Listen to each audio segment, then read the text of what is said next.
Assalamualaikum warahmatullahi wabarakatuh. Perkenalkan, nama saya Muhammad Akram, NPM A1A0200021 dari kelas 1A Pendidikan Bahasa Indonesia, mata kuliah Pendidikan Agama dengan dosen pembimbing Bapak Arsyadani Misbahuddin MPDI. Di sini saya akan menampilkan video materi tentang sumber hukum Islam. Yang pertama adalah tentang Al-Quran.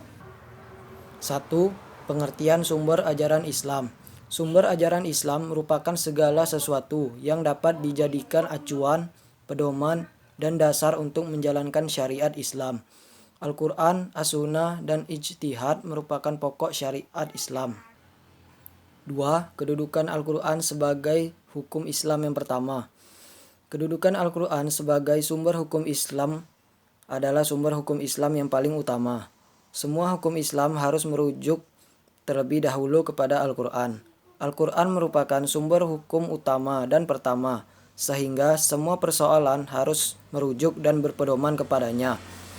Karena isi Al-Quran merupakan firman Allah Subhanahu wa Ta'ala yang sudah pasti kebenaran di dalamnya dan sudah terbukti bermanfaat jika diamalkan.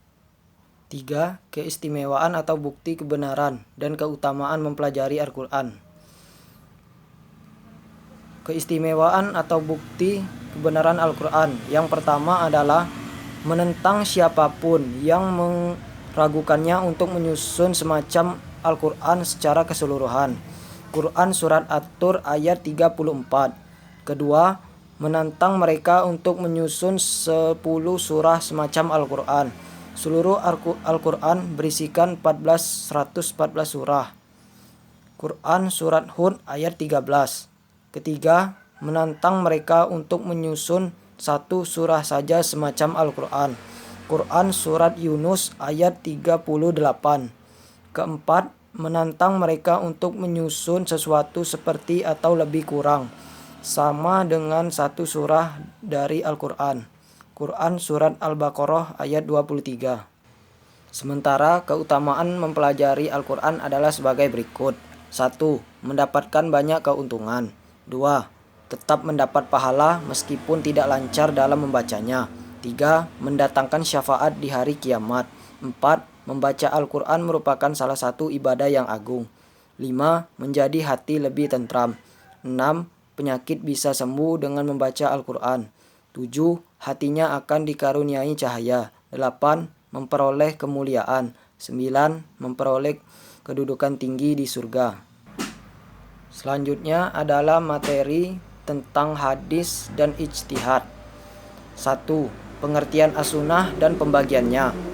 As-sunnah adalah segala sesuatu yang disandarkan kepada Nabi Muhammad SAW baik berupa perkataan, perbuatan, maupun ketepatannya. Pembagian as-sunnah terbagi menjadi 4, yaitu sebagai berikut. Yang pertama adalah sunnah qauliyah. Sunnah qauliyah adalah bentuk perkataan atau ucapan yang disandarkan kepada Nabi Muhammad SAW yang berisi berbagai tuntunan dan petunjuk, baik yang berkenaan dengan aspek akidah, syariah, maupun akhlak. Yang kedua adalah sunnah fi'liyah. Sunnah fi'liyah adalah segala perbuatan yang disandarkan kepada Nabi Muhammad SAW yang berupa perbuatan Nabi yang diberitakan oleh para sahabat mengenai soal-soal ibadah dan lain-lainnya. Yang ketiga adalah sunnah takririyah. Sunnah takririyah adalah sunnah yang berupa ketepatan Nabi Muhammad SAW terhadap apa yang datang atau dilakukan para sahabatnya. Yang keempat adalah sunnah hamiyah. Sunnah hamiyah adalah sunnah yang dikehendaki Nabi Muhammad SAW tetapi belum dikerjakan.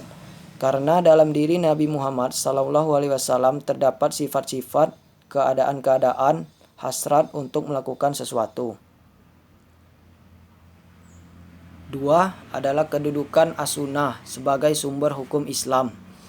Sunnah adalah sumber hukum Islam atau pedoman hidup kaum muslimin yang kedua setelah Al-Quran.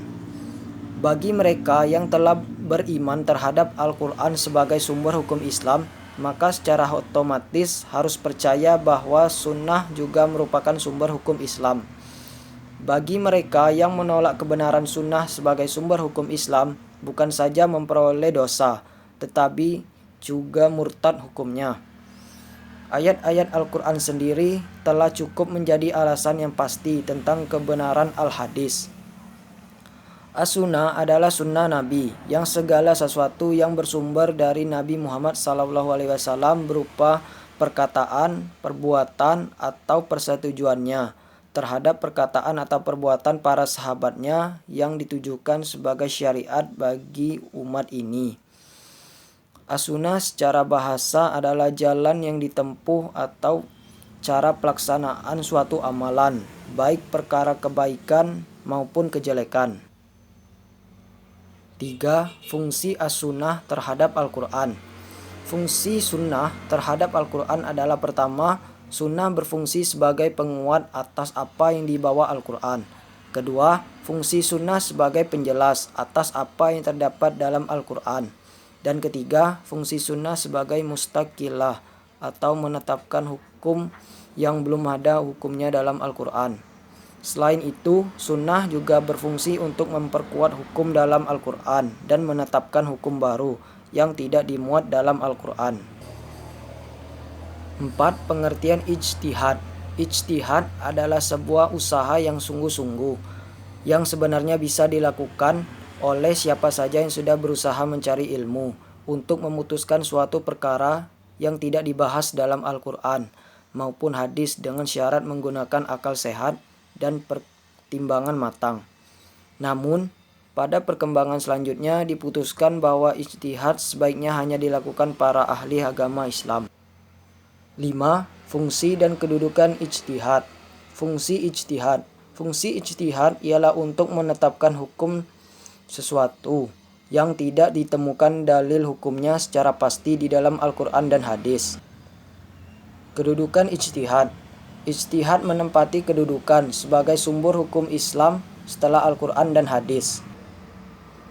Mungkin hanya inilah video tentang sumber hukum Islam yang dapat saya sampaikan dalam video ini. Apabila terdapat kekurangan dalam video ini, saya meminta maaf. Sekian, terima kasih. Saya akhiri. Wabillahi taufik wal hidayah. Wassalamualaikum warahmatullahi wabarakatuh.